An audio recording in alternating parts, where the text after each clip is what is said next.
What's good, YouTube? It's your boy STR8REBEL coming back at you with another reaction video. Hope everybody had a good weekend, man. We back to that grind, back to that work week, man. Man, it went by hella quick, but you know, these work weeks be going by hella quick too. So, you know, we're gonna just get right back into it like the weekend never left, and it's gonna be right back here again. But right now, we got the video right now. We got with being tortured, turn him into a killer. And this is a special one. This is a video of it seemed like we got somebody that was in that some bad things happened to them when they was in jail. Heard about this video, but I haven't necessarily watched it. I wanted to react to this to you all. I wanted to react to this for you all. So let's get into this, y'all. Comment, like, and subscribe as well. Let's get into it. Man, pardon me. I gotta go get this business. Oh, they got the man on a dog leash, y'all. The man on a dog leash. Look at this. It was going on with G2. In this short clip, you will see 17-year-old Cortez Berry the day before his birthday being tortured and humiliated by the gangster disciples. Get it, boy. The day before his birthday. Man on a dog leash.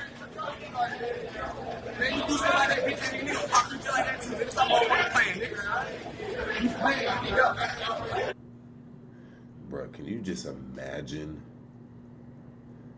the embarrassment that makes you feel like? How little that makes you feel? And like, and don't get me wrong, like I don't know. I mean, to be honest, I'm gonna be 100.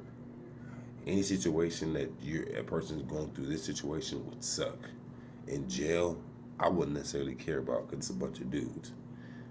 On the outside, it's a whole lot different because there's so much more people, so much more eyes out there.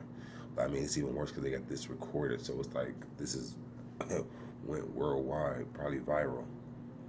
But just the fact of like having to go through this, like that right there will make you become somebody totally different, or wake something up in you that you never thought was ever there before. And that's just been sitting there, just festering up inside of you because of the embarrassment and, you know, just like, it's not, bro, like, it's not a good look.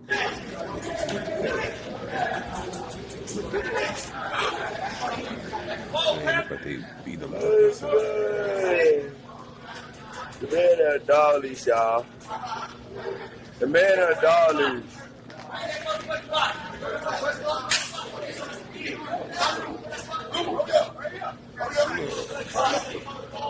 Smacking him and stuff. Now, how did he end up in this situation? Busted, like. Cortez Berry was 14 years old when he was arrested in connection with, in 2011, armed robbery.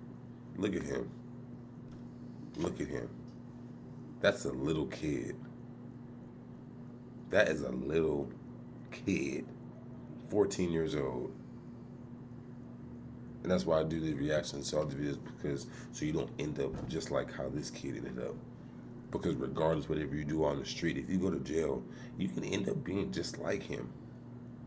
No matter what your nationality, no matter what your background. Because when you go into jail, none of that stuff matters. It's only the law and what you gotta. It's only what you gotta deal with behind there, and that's it. That's the only thing that matters. Or anything on the outside don't matter. What you gotta deal with on the inside is what really matters, and what you really gotta worry about. The boy's only 14 years old, bro. In Augusta, Georgia, in which two victims said four males approached them with firearms and demanded money. The suspects struck one person in the back of the head, stole the keys to a Ford F-150, and fled in the stolen pickup. Berry was charged with aggravated assault, theft of a motor vehicle, and robbery, but was sentenced to probation in juvenile court. But Berry's probation was revoked in November 2013 at age 16 for violating probation when he was arrested on burglary charges, and he was sent to prison for 8 years, 7 months, and 26 days.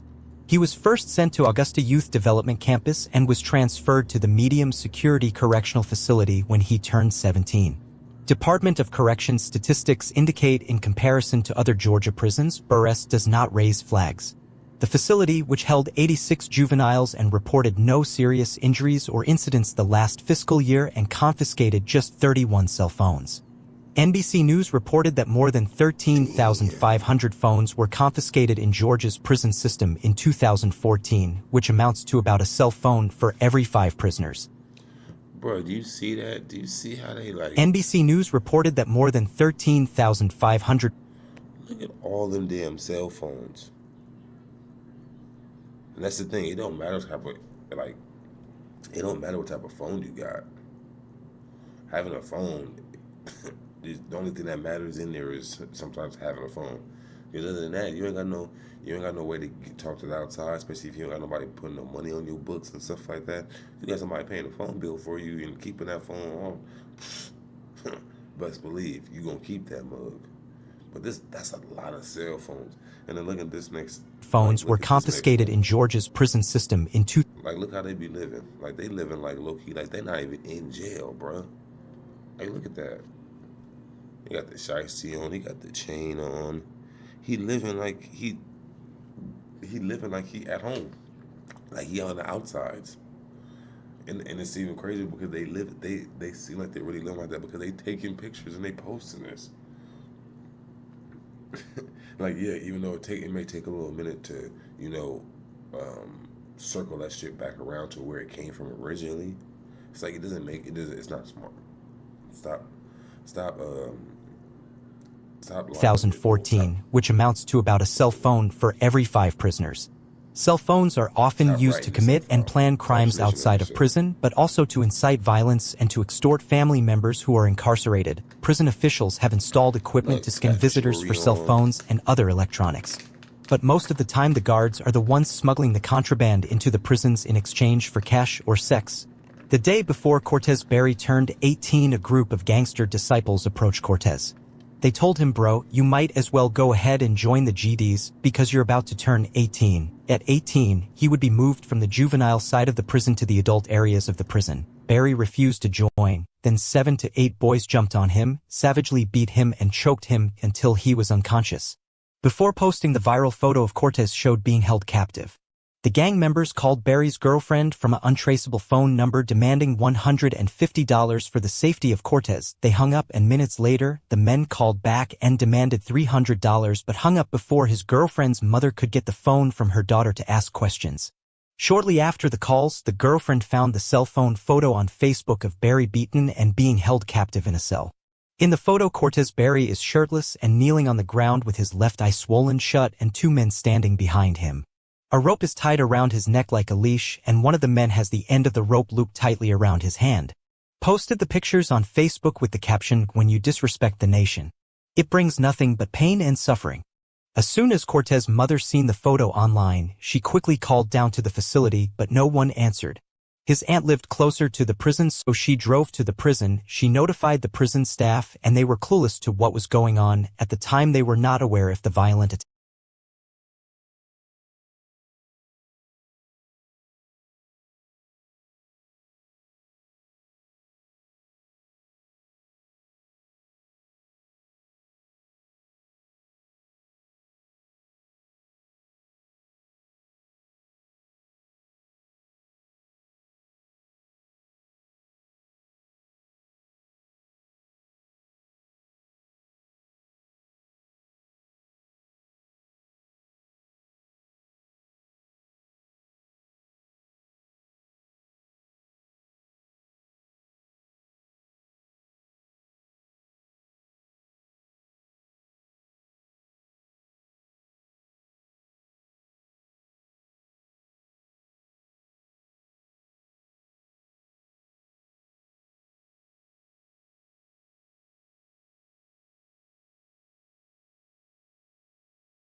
attack.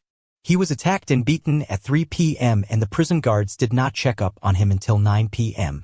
The prison guards had no clue what had happened to Cortez, and when the prison staff found out about the situation, Cortez was separated and put into protective custody, and both of the men standing behind Cortez in the photo were transferred to another prison. The family of Barry sent the photo to the local Augusta radio station, and when the radio station posted the photo on their Facebook page, the post instantly blew up and it brought a lot of heat to the prison, and they were forced to release a statement regarding the incident. After the incident, the two prison guards that were on duty during the attack resigned, and Barry was transferred to Smith State Prison located in Glenville, Georgia. Smith State is a level 5 high-max prison, which is one of the worst and deadliest facilities that house the most vicious and savage criminals. And Barry was transferred to Smith State Prison located in Glenville, Georgia. Smith State is a level 5 high-max prison, which is one of the worst and deadliest facilities that house the most vicious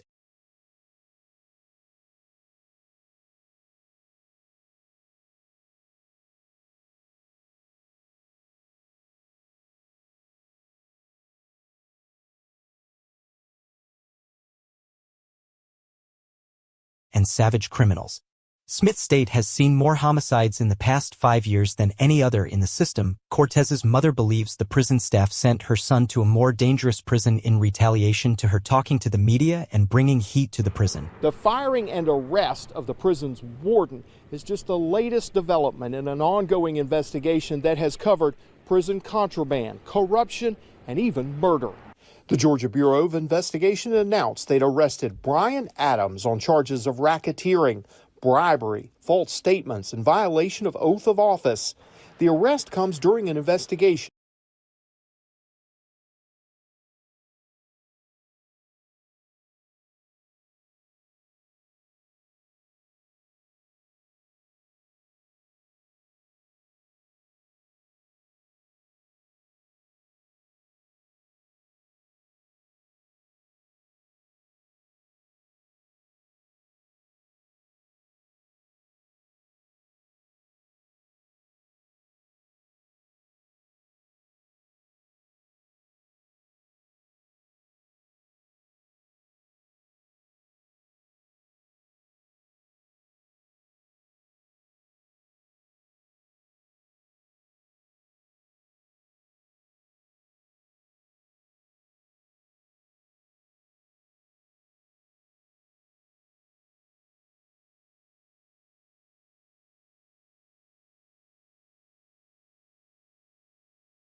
of contraband.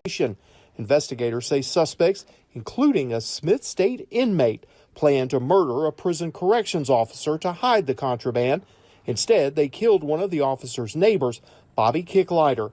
A Georgia correction officer is dead after an inmate attacked him with a homemade shank. Now, the Georgia Department of Corrections announced today that a correction officer, Robert Clark, was killed at Smith State Prison. Smith State Prison is just, unfortunately, one of the worst ones that we're seeing right now. Since the start of the year, the Georgia Department of Corrections says there have been at least 5 homicides at this prison alone. Cortez was finally released from prison May 15, 2020, at the age of 23.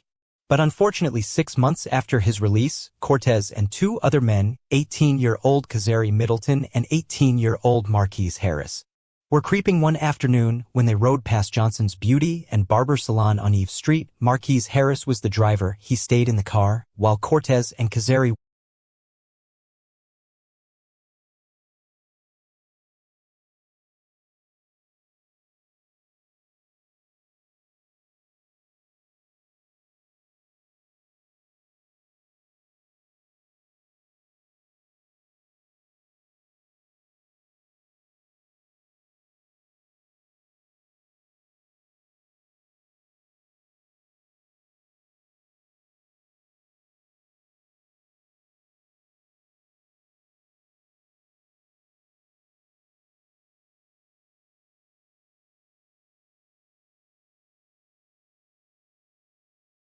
walked into the barbershop, both armed with a .45 and a .38 caliber handgun.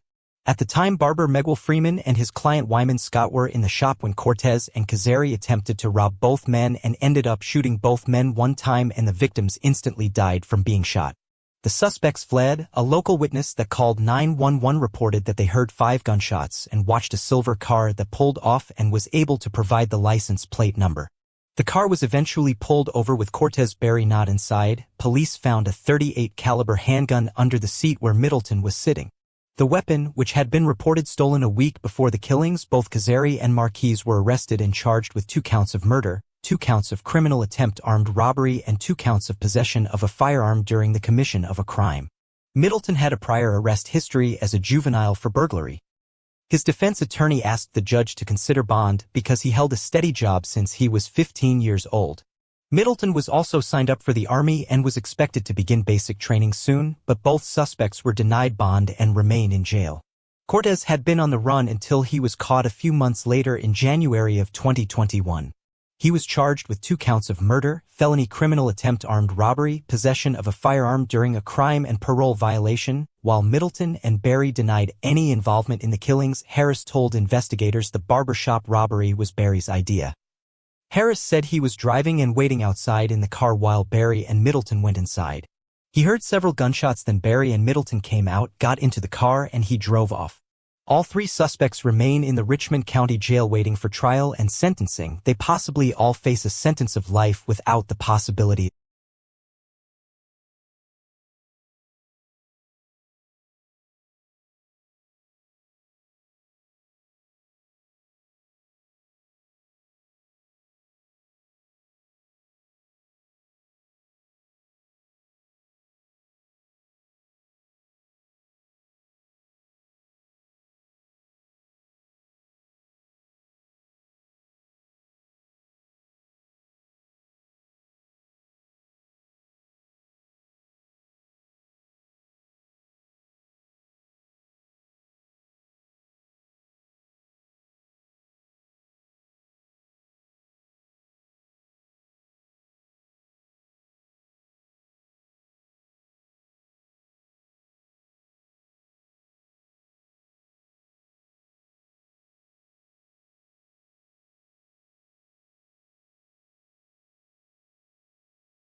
of parole.